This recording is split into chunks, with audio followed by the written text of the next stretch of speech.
Queridos irmãos, queridas irmãs, hoje nós queremos aqui esclarecer algumas pessoas que nos escreveram comentando a respeito de algumas informações que foram divulgadas ali na internet contra Monsenhor Viganò, dizendo que ele poderia estar se aliando com a Rússia ou que ele estaria eventualmente fazendo alguma coisa que não nos levasse para a verdadeira Igreja Católica. Então hoje nós fazemos aqui essa defesa de Dom Viganò no segmento desses eventos que têm se sucedido aí, com a defesa que ele fez perante o Dicastério da Doutrina da Fé em Roma e depois com a decisão de Francisco de excomungar o arcebispo por causa da sua profissão de fé católica, mostrando claramente diante do mundo inteiro que Francisco não é um papa válido e que ele não poderia ser papa da Igreja Católica na medida em que ele não professa a fé católica. Então são coisas evidentes para aqueles que querem entender a verdade, querem viver segundo a verdade. Então, apesar deste bispo ter tido tanta aceitação e tanto apoio no mundo inteiro, há muita oposição também, principalmente daqueles que se dizem tradicionalistas e que acham que estão procurando buscar a tradição da igreja ou conservar a doutrina da igreja, quando na verdade estão simplesmente trabalhando para sua própria vaidade, pelos seus próprios interesses. E, infelizmente, se formaram ali em torno desta grande seita do Vaticano II, muitas pequenas seitas, e cada uma delas se sustenta com muito dinheiro e com muito apoio das pessoas que não conhecem o verdadeiro catolicismo e acham que algumas aparências de catolicismo são suficientes para que essas pessoas se digam católicas, sendo que, na verdade, eles não são católicos. Então, Monsenhor Viganò é um bispo que, durante muitos anos, pertenceu à estrutura da Igreja do Vaticano II. Portanto, é uma pessoa que trabalhou para essa falsa igreja, para esses falsos papas, mas hoje ele reconheceu tudo isso e ele está mostrando para nós a verdade sobre a fé católica e sobre aquilo que nós temos que acreditar e viver até que a igreja seja restaurada.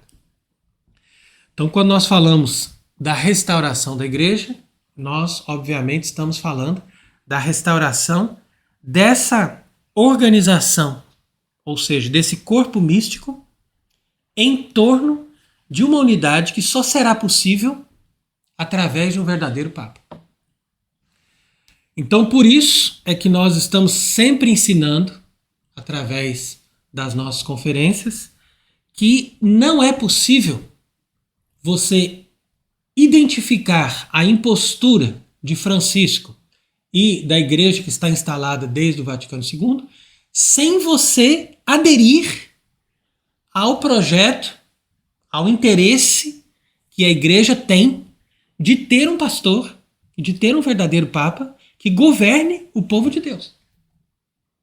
Porque Cristo não deixou na terra uma igreja acéfala. Cristo deixou uma igreja com um chefe, que é São Pedro. E a igreja sempre tem que ter sucessores de Pedro até o fim do mundo. Ninguém pode ensinar uma doutrina diferente dessa, senão essa pessoa está indo contra o Concílio Vaticano I. E é isso que nós estamos explicando sempre. Portanto, para todos aqueles que acham que nós estamos lutando contra o Papa e contra a Igreja, então saibam que nosso único interesse é defender o papado e defender a Igreja. E defender o papado passa necessariamente pela denúncia dos impostores que estão ali ocupando um lugar que deveria ser aquele ocupado por um sucessor de São Pedro. E como que nós constatamos isso? Através daquilo que eles mesmos ensinam. E que não corresponde à doutrina católica, ao contrário. Corresponde exatamente ao que os papas verdadeiros condenaram. Então não é uma coisa assim super delicada, porque eu julguei aquela pessoa, olhei para ele, eu vi que ele tinha o olhar do mal. Não, não é uma coisa subjetiva, é uma coisa objetiva. Olha, você disse isso, não disse? Disse. Você sabe que a igreja ensina outra coisa, não sabe? Sei. Então pronto, então você não é católico. E a igreja não admite a ideia, a hipótese de um papa ser herético. Isso não é possível. Isso era uma coisa discutida durante muitos séculos, mas depois do Vaticano I, isso ficou completamente encerrado. A questão foi encerrada para sempre. Um papa nunca será herético. Se alguém está ensinando o erro, essa pessoa não é papa, ponto final. Então, a verdade se identifica com o papa e o papa se identifica com a verdade. Não tem como eles caminharem separados. Por quê? Porque uma vez professando a fé católica, essa pessoa é eleito papa e se torna um verdadeiro papa. E nesse sentido, ele vai ser assistido por Deus para não ensinar o erro nunca. Porque um bispo pode ensinar o erro, um padre pode ensinar o erro, mas um papa nunca. Porque ele é assistido por Deus e é isso que dá a consistência da Igreja Católica. É isso que diferencia a Igreja Católica das outras seitas. Agora, o que eles estão fazendo com o Monsenhor Viganò? Dizendo, não, ele trabalha para o Opus Dei, outro dizendo, ele trabalha para a Rússia, outros dizendo, não, ele trabalha para organismos secretos, sei o quê. Essas pessoas fazem calúnia. E a calúnia é um pecado grave. Eu não posso falar de uma pessoa se eu não sei. Então, se eu vejo, eu desconfio dessa pessoa, mas eu não falo, porque eu não sei, senão eu estou fazendo calúnia. E calúnia é um pecado grave. É a mesma coisa, se eu sei que essa pessoa faz alguma coisa errada, eu também não falo. Por quê? Porque senão é difamação. Então, nem calúnia, nem difamação nos é permitido. Agora, se ele ensinasse alguma coisa errada, nós seríamos os primeiros a denunciar. Olha, infelizmente, esse homem, ele ensina coisas que são contrárias à fé. Então a gente não pode ter nenhuma base com ele. Entretanto, as pessoas muitas vezes não entendem o que significa a confiança. Porque a própria palavra de Deus diz: maldito o homem que confia no outro homem. Agora, nós não podemos confiar num homem, num ser humano, no sentido de confiar, ou seja, depositar naquela pessoa toda a nossa esperança. Por quê? Porque nós sabemos que todas as pessoas, por mais que aparentem que são boas e que são santas, elas podem cair, elas podem nos decepcionar. Mas nós confiamos em Deus e Deus, na sua providência, dispõe de pessoas que nos guiam e nós confiamos nas pessoas que nos guiam, não porque confiamos nelas mesmas, mas confiamos na providência de Deus que nos dá pessoas para nos guiar. É diferente. E essa confiança vai sempre existir enquanto essas pessoas estão alinhadas com a igreja. Por quê? Porque a base dessa confiança é a nossa fé na igreja. E é uma coisa que nós sempre estamos explicando. Nós não somos protestantes. Os protestantes têm o seguinte credo: eu creio em Cristo, mas não creio na igreja. E todas as pessoas que não creem na igreja divina e infalível são protestantes. Portanto, esses tradicionalistas todos, galicanos, que seguem Francisco e ao mesmo tempo criticam, dizem que ele é papa e falam mal dele, essas pessoas são protestantes. Por quê? Porque eles creem em Cristo, mas não creem na igreja. Agora, o católico, ele diz: eu creio em Cristo e creio na única, santa, católica e apostólica igreja. Essa igreja que vem desde os apóstolos, que é una e que é imutável na sua doutrina, essa igreja também é artigo da nossa fé. De tal maneira que, se você crê na igreja, você tem que crer que a igreja não vai desaparecer. E se a igreja não vai desaparecer, sempre vai existir na terra alguém que seja que vai nos guiar. Mesmo quando a gente está sem papo, mas tem uma pessoa ali que está ensinando a verdade. Você pode comparar o ensinamento dele com o ensinamento da igreja, tá tudo certo. Então, tem por onde a gente se guiar. E o dia que faltar essa pessoa, vai ter outra. De tal maneira que nós cremos na igreja não só porque ela ensina sempre a verdade, mas porque ela também é indefectível. Indefectível significa o seguinte, que ela nunca vai deixar de existir, mesmo que ela esteja prejudicada, eclipsada, perseguida, mas ela existe e ela, na sua providência, porque a providência de Deus conjugada com a providência da própria igreja, das coisas que a própria humanidade dá para a igreja, na medida em que a humanidade dá pessoas para a igreja quando essas pessoas são batizadas, e na medida que essas pessoas estão ali a serviço da igreja, essas pessoas podem também ser instrumentos da igreja para a igreja sair do buraco. E nisso que eu achei bonito um comentário de um rapaz que me enviou uma mensagem de apoio, dizendo que ele concorda plenamente que nós devemos promover a eleição de um papa, porque mesmo que isso aconteça mais para frente, ou mesmo que isso só venha a se consolidar depois da manifestação do anticristo, não importa. A igreja tem que estar sempre voltada para a eleição de um sumo pontífice a partir do dia em que a igreja toma consciência que o papa que está lá em Roma não é verdadeiro papa. Então, a partir dali, a igreja trabalha para a eleição de um papa. Então, isso é uma coisa evidente. E a conclusão, justamente, desse comentário é isso. Uma coisa óbvia, ele diz. Veja, porque os próprios homens é que se organizaram e formaram a apostasia.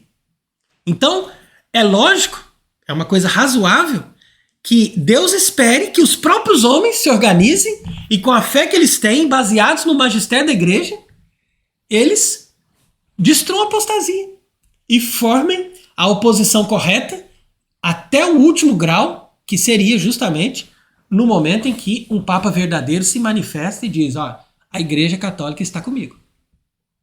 Então, é nessa lógica que nós devemos não somente acreditar, mas também agir e confiar. Agir e confiar. Então, eu continuo dando meu apoio total a Monsenhor Viganò, como nós já dávamos, mesmo quando ele ainda não se manifestava de uma forma tão clara como ele está se manifestando ultimamente, e continuamos dando toda a nossa esperança nesse caminho que estamos fazendo para conscientização das pessoas dessas verdades e também para que isso chegue a um termo, que é a eleição de uma autoridade legítima que possa governar a igreja na terra conforme nosso Senhor Jesus Cristo mandou. Porque se for necessário que Cristo volte aqui na terra para colocar um papa na verdadeira autoridade da igreja, então nós vamos estar esperando um novo papado. Nós não vamos mais ter um sucessor de São Pedro, mas um papado que vai nascer de novo.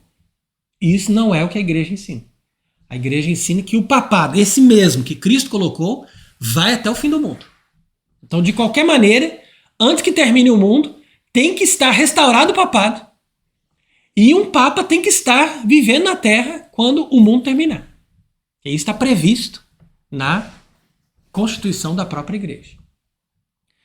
Então, essas coisas é que nos tornam embasados naquilo que a Igreja Católica prevê e, uma vez embasados no catolicismo, nós sabemos discernir quem que nós devemos apoiar e quem que nós devemos denunciar.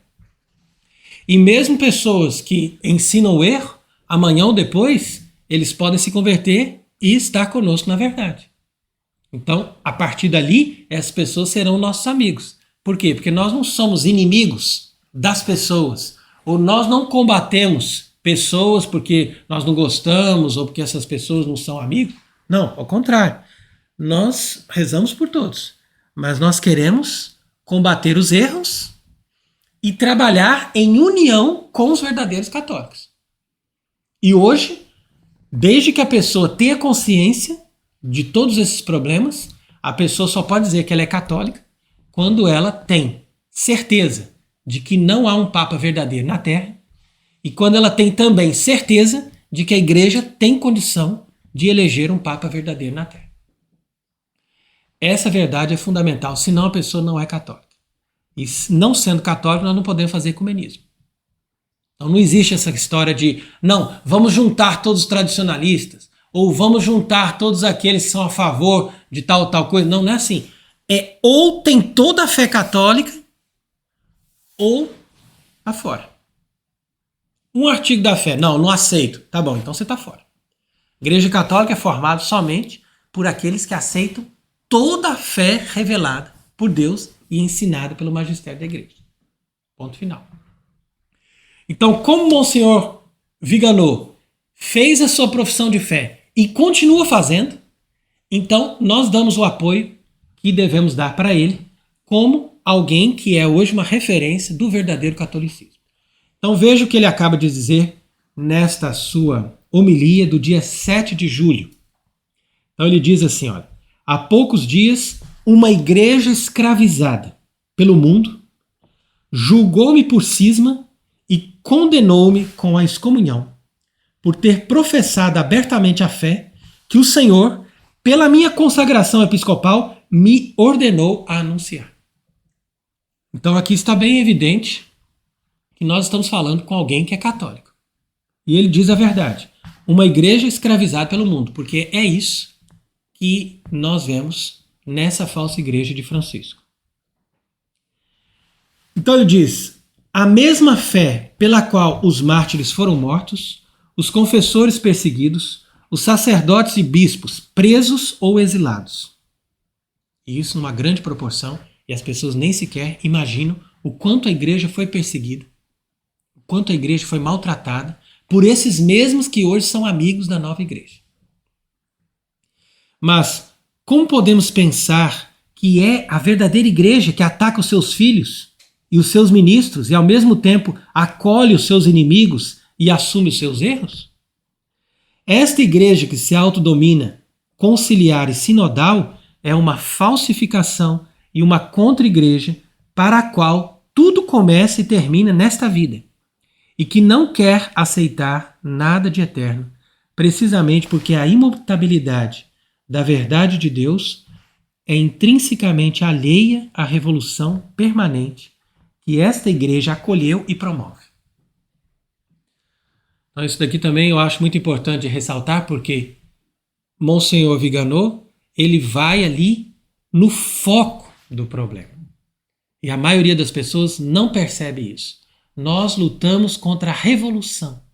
Não é contra Francisco, contra o cardeal tal, contra o bispo, ou contra a TL, ou contra tal movimento. Não, é a revolução. A revolução é o quê? A revolução é uma estrutura, é um organismo, é um corpo místico do diabo, que atua na Terra desde o começo do mundo, mas que se manifestou de uma forma muito mais poderosa a partir do fim do século XVIII, quando eles destruíram a monarquia na França, que era o país que sempre dava uma força e um apoio fundamental para o Papa, para, deixando o Papa cada vez mais fragilizado, depois destruir o próprio Papa, colocando falsos papas no lugar da verdadeira monarquia católica do Sumo Pontífice. Então quer dizer que a revolução ela chegou ao ponto de promover não somente a destruição do poder temporal cristão, mas até o ponto de promover uma falsa igreja revolucionária que usa a estrutura construída pela Igreja Católica. Então isso daí foi o golpe de mestre. E por isso que é difícil para as pessoas que estão acostumadas a ver somente as aparências e que são incapazes de pensar. A própria escola forma as pessoas para que elas não sejam capazes de conseguir fazer um raciocínio lógico. Então isso deu para eles a vitória, na medida em que eles, através do dinheiro, eles conquistaram o poder e, conquistando o poder, conquistaram também a religião. Então Dom Viganò continua dizendo: o que me é imputado como crime para me declarar cismático e me condenar à excomunhão, condena não a mim, mas aos meus acusadores que são os inimigos da cruz de Cristo. Quando terminar o eclipse que obscurece a igreja e Nosso Senhor voltar a ser o centro da vida dos seus ministros, aqueles que hoje estão condenados ao ostracismo, tá vendo aqui, ó? Ostracismo quer dizer, você fica lá, você não é nada, você é um cismático, você é um louco. Como acontece conosco, acontece com todos aqueles que têm a nossa posição. Não, você não é nada.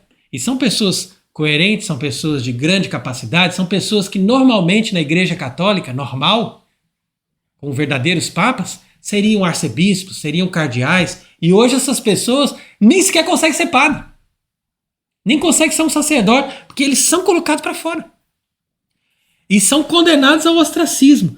E no dia que a igreja sair disso, então quer dizer que ele aqui está falando já da restauração, que isso tem que acontecer, o mundo não pode acabar assim. Todos eles vão encontrar justiça. E aqueles que abusaram do seu poder para dispersar o rebanho do Senhor terão que responder diante do seu tribunal. Porque eles vão ser julgados diante de Deus e o tribunal da história. Eles vão entrar para a história todos, como cismáticos, como usurpadores, como criminosos. E diz ainda, continuaremos a fazer o que todos os bispos católicos fizeram, sendo muitas vezes perseguidos por esses cismáticos. E ele ainda diz, não nos separamos da Santa Madre Igreja, mas sim dos mercenários que a infestam. Não recusamos a obediência e a submissão ao Sumo Pontífice. Tá vendo? Isso que é importante a gente perceber. De forma alguma nós recusamos obediência e submissão ao Pontífice. Mas primeiro tem que ter um Pontífice. Porque alguém que se apresenta como Papa, mas que não mostra a fé, então essa pessoa é um antipapa. Porque ele é contrário àquilo que um Papa faz. Então diz, ó, mas sim aqueles que humilham e adulteram o papado contra a vontade de Cristo. Então nós recusamos a obediência a essas pessoas que estão adulterando o papado, estão humilhando o papado, humilhando a igreja contra a vontade de Cristo.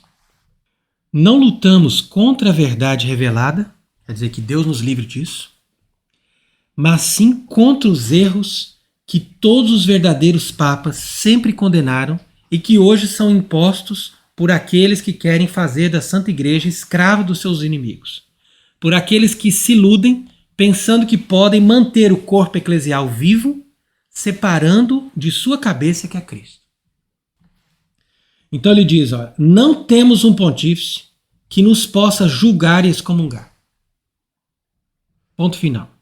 Se houvesse um Papa verdadeiro, eu nem sequer teria sido levado a julgamento, nem excomungado ou declarado cismático, porque ambos, eu e o Papa, professaríamos a mesma fé e receberíamos a comunhão no mesmo altar. Se hoje Bergoglio me leva a julgamento para me condenar e excomungar, é precisamente porque faz profissão pública de que pertence a outra religião e de que preside outra igreja, a sua igreja sinodal, da qual eu sou expulso porque sou católico e, na verdade, um estranho a tudo isso que ele faz.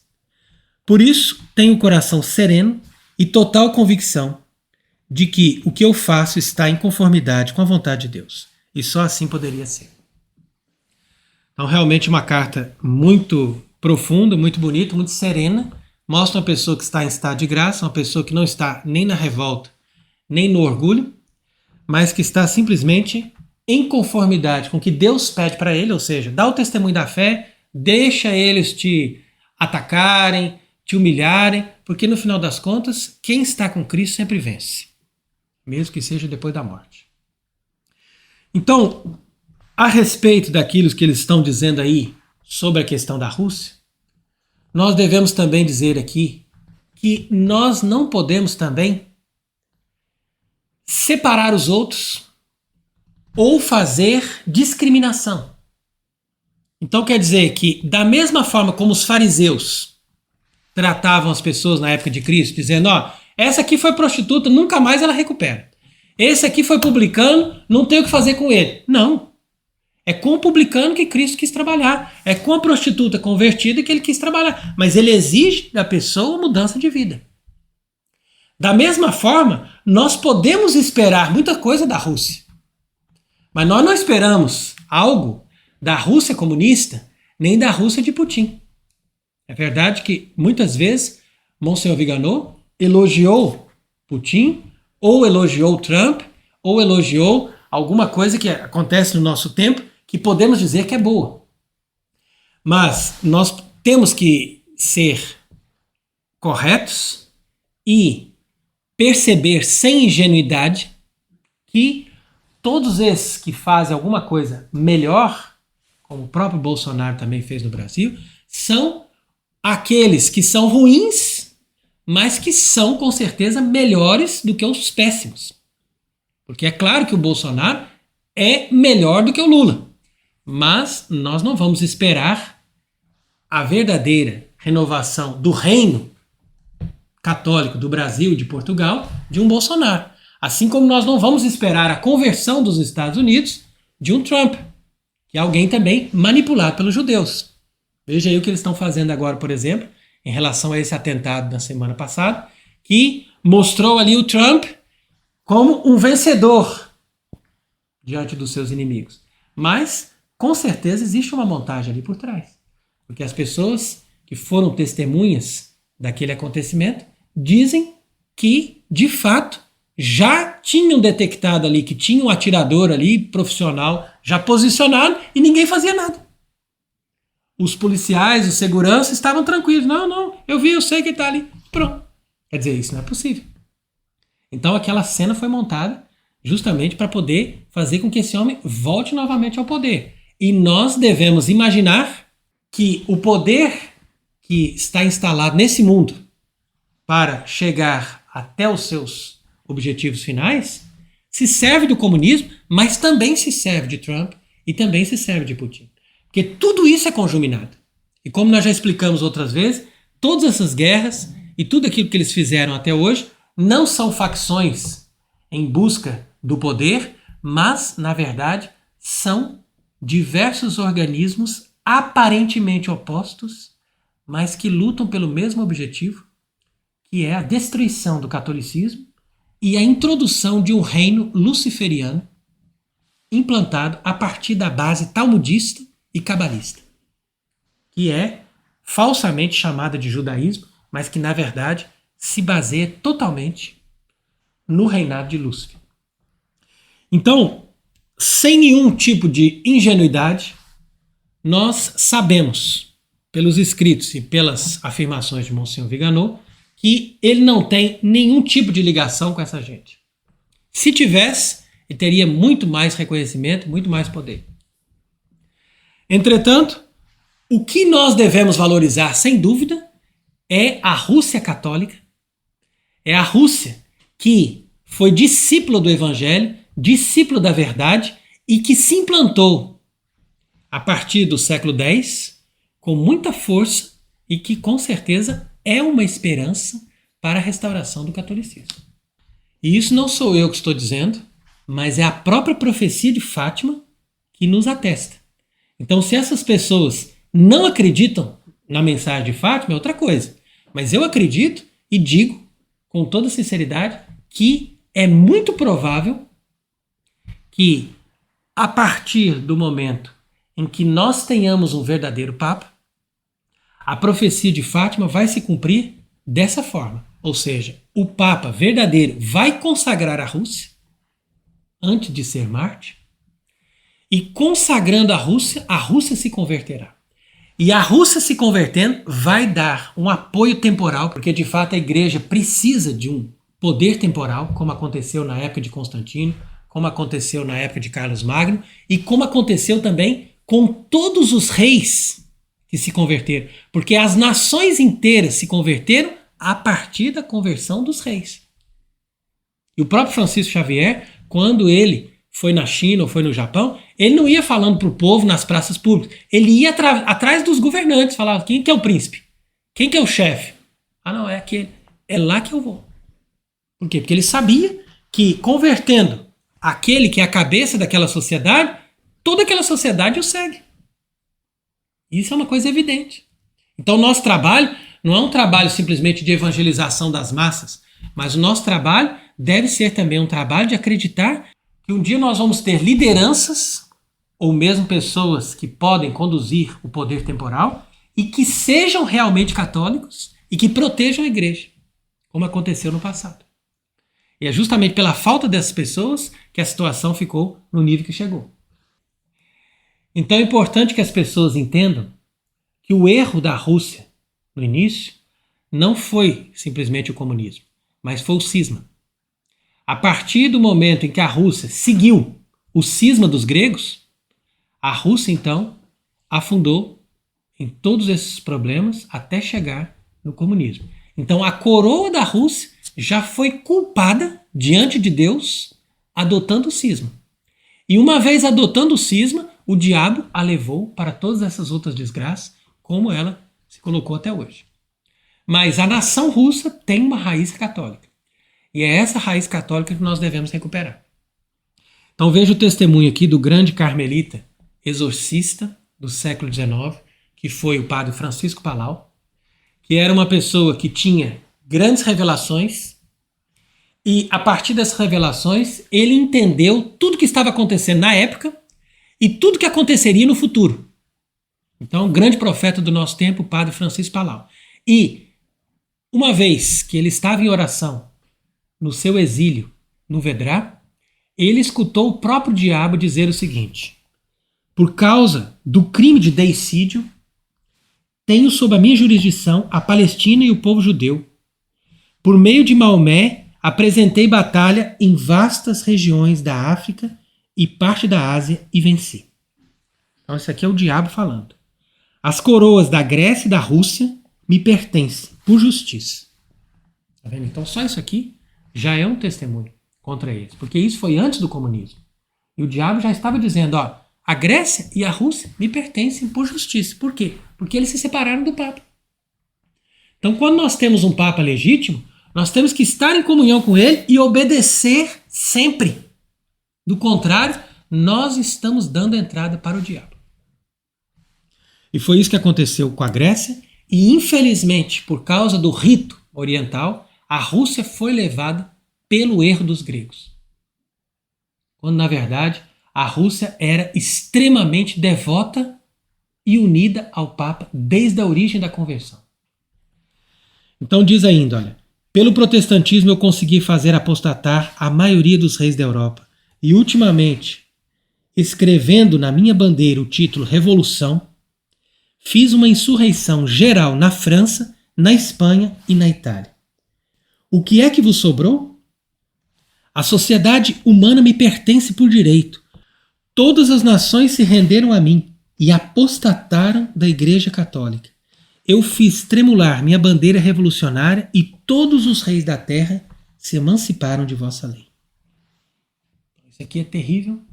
Esse é o verdadeiro testemunho de Satanás em meados do século XIX. Ainda tem pessoas ingênuas acreditando que hoje em dia sobrou alguma coisa. Então a gente tem que partir da verdade. A verdade é essa, está tudo destruído. Mas nós não perdemos a esperança. Por quê? Porque nós sabemos que é possível a conversão desses povos e é possível que os povos eslavos, justamente esses povos que foram evangelizados por São Cirilo e São Metódio, que são celebrados no dia 7 de julho, justamente no dia em que Dom Viganò escreveu essa carta. Então esses santos, Cirilo e Metódio, evangelizaram esses povos com total adesão e obediência ao Papa. E depois, na medida que outros foram se convertendo, como foi o caso do rei São Vladimir, que foi batizado no ano de 988, então todos eles defenderam a bandeira da obediência ao Romano Pontífice e da unicidade do catolicismo no mundo inteiro. Mas, infelizmente, o cisma levou ao afastamento, o afastamento levou esses povos à vulnerabilidade e, uma vez vulneráveis, o comunismo, que não foi feito na Rússia, mas que veio de fora, com dinheiro de fora, foi implantado justamente ali, porque eles encontraram a Rússia numa posição estratégica para poder fazer muito dinheiro e para poder marcar um território ali a fim de destruir o que restava do catolicismo na Europa. Então, esse é o plano de Satanás. Mas nós acreditamos que a Rússia pode se converter. Até porque tudo isso que Putin está fazendo, de reconstruir as igrejas ou de defender a moral, não é porque ele defenda tudo isso, mas é porque ele sabe que se ele não caminhar com a igreja, mesmo que seja cismática, desses ortodoxos que estão implantados ali, ele não tem o apoio do povo. Porque o povo não quer saber do comunismo mais. E esse povo, bem que gostaria de estar em união com a verdadeira Igreja Católica. Mas eles estão também como que amordaçados e escravizados por essa igreja falsa e revolucionária que está implantada ali e que se diz ortodoxa. Quando na verdade eles não são ortodoxos. Uma vez que eles defendem a doutrina de Marcos de Éfeso, que eles chamam de santo, e que foi aquele único que se levantou como Lúcifer no Conselho dos Anjos. Ele foi o único que se levantou contra aquilo que foi decidido no Concílio de Florença. E o Concílio de Florença, que terminou com a aceitação geral do Patriarca de Constantinopla e de todos os bispos, por causa mesmo desse homem revolucionário, que era Marcos de Éfeso, não teve efeito no Oriente e, no final das contas, continuou o cisma que se perdura até hoje. Então essa é a causa justamente deles estarem fazendo guerra contra a Ucrânia. Porque a Ucrânia hoje, que é governada por um judeu, que quer a destruição do povo da Ucrânia, é o que resta de uma consciência de uma Rússia mais católica. Na verdade, a Ucrânia também faz parte da nação russa católica. E como a Ucrânia, juntamente com São Josafá, fez oposição a esses cismáticos que se dizem ortodoxos, então estão castigando a Ucrânia até hoje. Então tudo isso tem uma raiz. E a raiz é justamente o objetivo deles, que é extirpar na terra qualquer possibilidade de ressurgimento do catolicismo. Então, mais uma vez, como nós já explicamos outras vezes, nós mostramos aqui que nós acreditamos que a igreja vai se renovar sim pela Rússia. Mas isso depois da sua conversão. E nós acreditamos também que os povos eslavos têm um papel importante para a restauração do catolicismo e para que o verdadeiro Papa, uma vez dando seguimento ao pontificado de Pio XII, possa efetivamente excomungar a igreja que foi implantada a partir de João 23 e possa dar seguimento ao catolicismo a partir de uma nação verdadeiramente católica que consiga, como aconteceu no passado com o caso da França ou da Áustria, que consiga defender o pontificado do sucessor de Pedro e, ao mesmo tempo, subjugar os outros povos que estejam querendo destruir a igreja e defender os valores contrários aos valores do catolicismo. Então é nesse sentido que nós temos que pensar com retidão, com honestidade e com união a Deus. Na confiança que nós temos que as portas do inferno não vão prevalecer e por mais que as coisas estejam tão difíceis, nós vemos uma luz, nós vemos um horizonte, nós temos esperança e nós cremos e confiamos na providência de Deus que nos conduziu até hoje e vai nos conduzir até o fim com a vitória de Cristo e com a vitória da igreja. E que Ele mesmo seja bendito para sempre. Amém.